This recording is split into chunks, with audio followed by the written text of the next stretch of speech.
Alright guys, so this is an electronic steering lock, ESL. These go in Mercedes Benz's W204 chassis. That's model year 2008 through 2014 C-Class. That's the most common one. This also goes into a GLK, also goes into some E-Class coupes. Okay, so I sell these repairs on eBay, so I get a lot of these in the mail. In my listing, I asked my customers not to drill these. One of the ways that you can get this out of your steering column, because usually you have to remove your whole steering column in order to get this out. And even when you remove the steering column, you still need to find a way to pull this out because it's locked. This little bolt is not able to be depressed and released from the steering column. So there's a lot of videos telling people that they can drill a hole through this right around here or on the side, and it will expose this gear here, right? Now, just like this one here, actually, somebody drilled this one out. Good size hole there. The problem with this is that you see what happened here in this case. They drilled so far that they messed up the plastic gear. See the tracks on the gear are messed up now? So even if they got this off and opened it up and replaced the little motor inside, it's still not going to work because that little motor has to move this gear. And if you drill through it, you need another ESL, right? So a better way to do this, if you're trying to get this repaired and you want to use this, there are other options which I recommend. Instead of using this ESL, again, I recommend using electronic emulator. Those don't have all these moving parts inside. It's just an electric circuit board that gives the car authorization to start. And that's what I recommend. That's what I would do. But many people want to keep it factory. They want to keep their old ESL. They want me to repair it. So I offer that service for those persons. So what I recommend is that you just cut the bolt off to get this out of the steering column. That's the best way to do this because I can easily replace this bolt. You can find this bolt for sale on eBay or Amazon, about 10 bucks. So cut the bolt off and save your ESL from getting damaged unless you've decided you're not going to use your ESL at all. In either case, cutting the bolt off is easier and it takes less time than drilling this out. I just take a Dremel tool or an angle grinder or even just a hacksaw and cut it down as close to the opening as possible, and that will give you enough room to get this out of the steering column so that you can move your steering wheel again. You do need to remove it from your car or else you won't be able to move your steering wheel. Even if you get your car started with an electronic emulator, you won't be able to steer it with the old one locked in the locked position.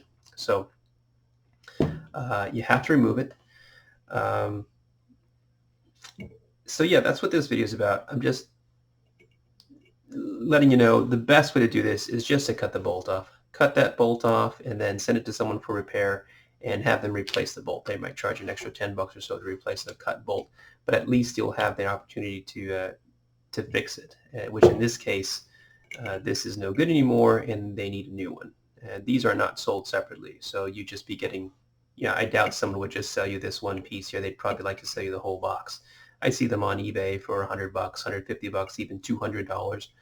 I don't know if people are buying them for that price, but those are used ESLs, not programmed to your vehicle. You can't just go on eBay and buy one of these and expect it to work in your vehicle. It needs to be programmed to your vehicle.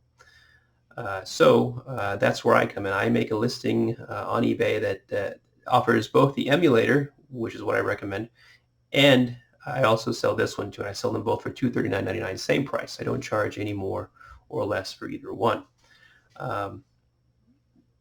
So yeah, another question that I get often is how to open this up. The people call me on the phone and say, hey, I'm going to try to replace the motor, see if I can fix it. How do you get this thing open? And there's a tool that you can buy on Amazon or eBay. I think it's made in China. It's just this little pick. It's not just a straight pick. It's got little square-like.